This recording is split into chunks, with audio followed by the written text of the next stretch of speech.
Bali dengan seorang yang bernama Teto. Dia dijuluki Pangeran Tomat. Dia adalah anak pemilik perusahaan saus tomat terkenal di kotanya. Dia juga sangat kaya dan dimanjakan oleh ayahnya. Semua keinginannya dipenuhi. Dia tidak pernah bekerja serta berkarakter playboy. Hampir di setiap harinya dia melindungi wanita berbeda. Kebiasaannya itu yang membuat ayahnya sedikit khawatir. Namun dia selalu didukung oleh temannya yang bernama Igor. Igor adalah anak seorang pelayan. Hanya Igor saja yang berani belak-belakan padanya. Teto dan Igor sering taruhan, yang membuat Igor menjadi kesulitan untuk belajar dengan serius di tempat yang berbeda. Ada Paula, seorang calon dokter yang ingin segera mendapatkan izin praktik di rumah sakit. Dia harus magang sebagai dokter muda di sebuah rumah sakit di Rio de Janeiro. Dia bersahabat dengan sama dokter muda lainnya, yaitu Raisa juga Katia. Mereka berdua yakin bahwa Paula akan segera mendapatkan izin praktik karena Dr. Victor sebagai pembimbing selalu menguji kinerjanya. Katia mengajak Paula dan Raisa untuk menghadiri pesta lajangnya karena Katia akan menikah. Tetapi Paula tidak jadi ikut karena Dr. Victor memintanya untuk ikut operasi. Namun saat Dr. Victor menunjukkan ketertarikannya pada Paula, ia pun beralasan sakit dan menyusul kedua temannya di terminal. Teto yang bersantai di kolam renang melihat Igor yang akan ke sekolah. Dia mengajaknya bertaruh lagi. Bila Teto yang menang, maka Igor harus menuruti kemauannya. Namun bila Igor yang menang, maka ia boleh pergi untuk belajar. Dan pertarungan pun dimulai. Seperti biasa, Igor memang tak pernah menang dari Teto dan ia harus menuruti kemauan anak majikannya itu. Menemani untuk membeli hadiah ulang tahun Teto, sang pemilik menyarankan untuk mengurangi kecepatan mobil yang dikemudikan Teto. Namun, anak muda ini tetap terus memacu adrenalinnya. Sampai pada ketika mereka melewati mobil polisi lalu lintas dengan kecepatan luar biasa, hingga dia pun dikejar dan diberhentikan oleh polisi tersebut. Awalnya dia dibebaskan oleh Pak Polisi, namun tidak dengan sang polwan. Ia menyuruhnya keluar dan mulai memeriksanya. Sorenya, sesuai perintah ayahnya, Teto datang ke pabrik. Ayahnya memanggil. Teto terus-menerus merayu untuk menghadiahkan mobil pilihannya. Namun, ayahnya mempunyai opsi lain untuk menghadiahnya. Sang ayah ingin Teto berjuang untuk mendapatkannya. Si ayah ingin menghadiahkan sebuah pekerjaan di perusahaannya. Tuan Tedore meminta Monik, seorang eksekutif junior di Transcoso, untuk membimbing Teto anaknya. Namun, si anak sultan ini mengabaikannya. Malamnya di taman bermain, Paula dan dua sahabatnya nampak bersenang-senang. Dia bergembira sedang menonton pertunjukan musik. Malam di mana Teto merayakan ulang tahunnya di tempat yang sama. Bergembira bersama dikelilingi wanita cantik yang memujanya. Igor yang namanya tidak ada dalam daftar undangan kesulitan untuk masuk. Dia memanggil Teto untuk memasukkannya. Teto merasa senang walau sahabat itu datang terlambat karena Teto ingin mengenalkan Selma, wanita pujaan Igor. Apa daya, ternyata Igor harus merasakan kekecewaan. Ternyata wanita pujanya itu lebih menyukai Teto. Igor yang merasa marah pergi meninggalkan Teto dengan perasaan kesal. Teto pun mengajarnya sehingga terjadi pertengkaran di antara mereka. Teto selalu mendapatkan apa yang dia inginkan karena dia memang anak sultan dan tidak ada yang benar-benar tulus padanya. Teto yang merasa omongannya Igor ada benarnya, lalu dia pun melepaskan pakaiannya, membuang kalung yang menjadi identitas keluarganya. Dia pun akhirnya berbaur dengan orang-orang dan melanjutkan kegembiraan. Dan tanpa sengaja ia melempar tomat mengenai Paula. Dokter cantik ini tidak terima lalu mengomeli Teto. Bersamaan itu, dua teman Paula diganggu oleh sekelompok pemuda. Paula yang hendak melerai pun menjadi korban pelecehan pemuda tersebut. Teto yang melihatnya berusaha untuk membantu. Namun sial, dia dihantam sikut pemuda besar itu hingga terjatuh. Teto pun terjungkal karena hantaman itu. Dia merasakan kesakitan pada hidungnya. Paula dan kedua sahabatnya lalu berinisiatif mengobati patah tulang hidung Teto. Pemuda itu mengajak Paula ke lahan pertanian ayahnya untuk membersihkan hidungnya. Dia berbohong kalau dia adalah anak seorang pesuruh pertanian Transcoso. Teto yang mengagumi gadis itu berusaha untuk merayunya, namun ditolak oleh Paula. Sang dokter pun menyuruh Teto untuk beristirahat. Keesokan harinya, tidak seperti biasa. Teto bangun sendiri tanpa wanita di sisinya. Mendengar klakson mobil dari kejauhan, dia bergegas menuruni tangga, menyambut sang ayah yang membawakan hadiah yang diimpikannya. Teto menemui Igor. Dia menjelaskan permasalahan mereka kemarin, sekaligus mengajaknya bertaruh kembali dengan mobil sebagai jaminannya. Akhir pekan pun tiba. Teto mengajak Igor ke Rio de Janeiro dan bersepakat untuk bertukar identitas. Teto pergi ke pesta pernikahan Katia. Namun dia merasa salah memakai kostum. Dia pun menukarnya dengan seorang petugas kebersihan. Dalam penyamarannya untuk bertemu gadis pujaannya, di dalam ruang pesta ia melihat Paula dan terus memperhatikannya. Mereka pun beradu pandang. Paula sempat terkejut menemukan Teto di sana. Mereka mengobrol sampai pada suatu ketika Dr. Victor datang mengganggu. Dr. Victor yang menyepelekan dan meremehkan Teto dibuat terkejut dengan apa yang dilakukan oleh Paula.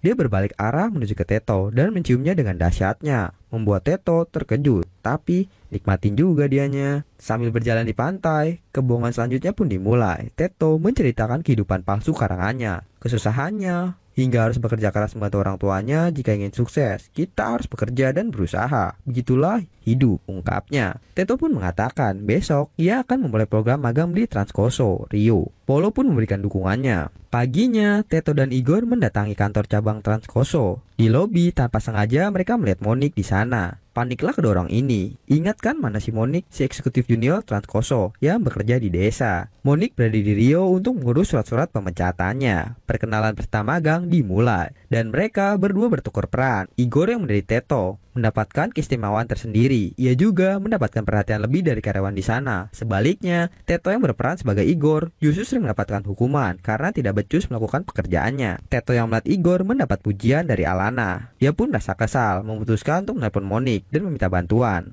Singkat cerita, Teto bertemu dengan Monik dan menceritakan masalahnya, hingga ia meminta bantuan wanita itu untuk membimbingnya. Monik meminta bayaran yang mahal dengan alasan banyak kebutuhan yang harus dia penuhi, salah satunya biaya dokter untuk kakaknya. Keesokan harinya, Teto menemui Paula di rumah sakit. Dia meminta pertolongan memeriksa kakak Monik. Namun ketika Monik meminta resep, Paula tak dapat memberikannya karena dia masih dokter muda. Monik yang kecewa dengan Teto menuangkan kesalahannya. Teto terus merayunya dengan mengeluarkan mobil sebagai imbalan. Jika Monik berhasil membuatnya terpilih sebagai karyawan di Transcoso, Paula yang menyusul mencoba menolong Monik dengan membuatkan janji untuk membersihkan kakaknya di rumah sakit. Dan sebagai rasa terima kasihnya, Teto mengajak Paula berkencan, dan wanita cantik ini pun menyetujuinya. Dini harinya, Monik bertandang ke apartemen Teto, lalu membangunkannya. Dia mulai bertindak memaksa pria itu untuk bisa selangkah lebih maju dari orang yang masih tidur. Dia datang ke kantor lebih pagi dan belajar tentang sesuatu. Alana nampak tak suka dengan inisiatif Teto. Dengan kesal dan putus asa, pemuda ini pun merobek satu persatu fotokopiannya. Gagal dengan cara pertama, Monik memberikan jurus-jurus yang lain. Dia terus memberikan strategi-strategi untuk mengesankan orang lain. Selain tentang pekerjaan, Teto juga meminta saran untuk kencannya bersama Paula. Monik pun mengajarkan dan memberi saran pada pemuda ganteng itu. Weekend ini, akhirnya Teto berkencan dengan Paula. Dia mengunjungi klub dan menari bersama. Mereka pun keluar dan mengobrol, menikmati malam dengan kecupan menggelora. Bingung mencari tempat untuk bermalam, akhirnya Teto meminta bantuan Igor. Mereka menuju ke tempat yang telah disiapkan Igor. Tempat itu sebuah pavilion di atas apartemen Teto. Dengan mengeluarkan sofa ke balkon, lalu menghabiskan malam dengan kehangatan yang membara. Dengan bersemangat, pagi ini Teto menuju kantor. Pada saat presentasi, Teto memberikan masukan untuk kepentingan kampanye iklan berupa air mancur saus tomat. Tapi Alana malah mengusulkan karya Igor atau Teto KW berupa maskot tomat yang berkualitas, dan akhirnya diputuskan untuk menyerahkan kepada dua sahabat ini mewujudkannya. Sepulang kantor, Alana meminta imbalan kepada Teto KW alias si Igor ini. Pria itu membawanya ke apartemen, memasakkan spaghetti saus tomat. Tapi Alana justru menggodanya hingga mereka terlibat pertempuran di atas ranjang.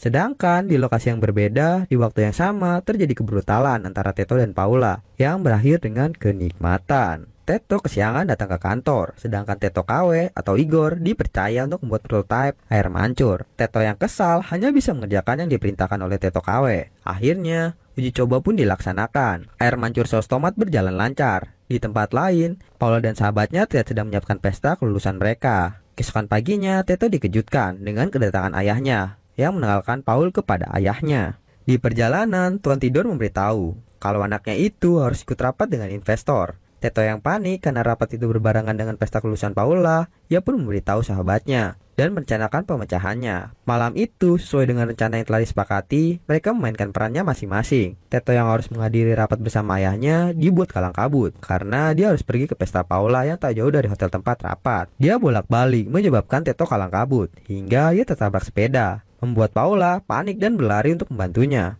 Celakanya, Teto meminum obat penenang yang diberikan Raisa dengan minuman yang telah dicampur dengan obat penenang. Dengan itu membuat kekacauan semakin bertambah. Sampai pada suatu ketika, Teto melamar Paula dengan sebuah lagu. Dia tak menyadari kalau ia menginjak api unggun. Saat Teto ingin menukar pakaiannya dengan Igor di toilet, tiba-tiba ayahnya masuk dan melihat keadaan keduanya sudah telanjang. Salah sangka masuk pikiran Tuan Tidor. Ia pun tak bisa lagi mempercayai anaknya itu. Teto pun menemui Paula yang telah menunggunya. Paula yang telah mengetahui kebohongan Teto dari sepupu Katia marah besar lalu pergi meninggalkannya. Ketika ingin mengejarnya, kepala Teto berkunang-kunang.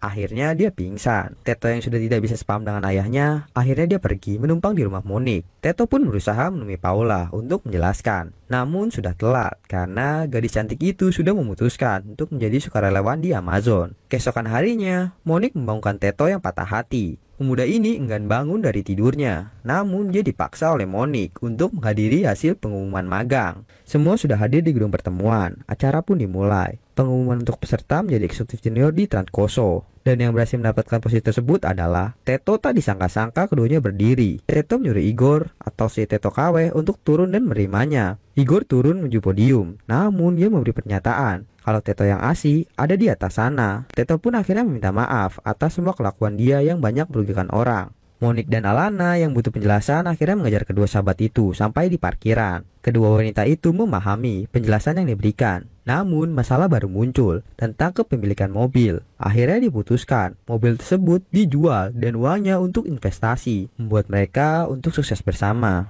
Setahun kemudian, Teto terlihat berjalan menuju rumah Monik, masuk menuju ke belakang. Kejutan, semua orang berkumpul memberi selamat ulang tahun kepada Teto. Bel berdering, dan Teto pun berjalan untuk membukanya. Pola gadis idamannya telah kembali. Ia mendengar berita tentang Teto. Merasa penasaran akan berita tersebut, Teto hanya tersipu, lalu mengajak Paula untuk berkeliling. Teto menjelaskan semuanya tentang perusahaan yang dibangun bersama Igor dan Monik. Dia juga dibantu oleh Alana yang telah menikah dengan Igor. Kemudian Teto menunjukkan proyeknya dan menjelaskannya ke Paula. Teto pun berterima kasih kepada Paula karena Paula bisa merubahnya menjadi lebih baik, berguna untuk orang banyak. Teto memetik tomat segar, menyerahkannya ke Paula. Lalu gadis itu menyeplokkannya ke pipi Teto, tertawa dan bahagia dengan hamparan tomat di atas atap seluruh kota. Dan film pun selesai.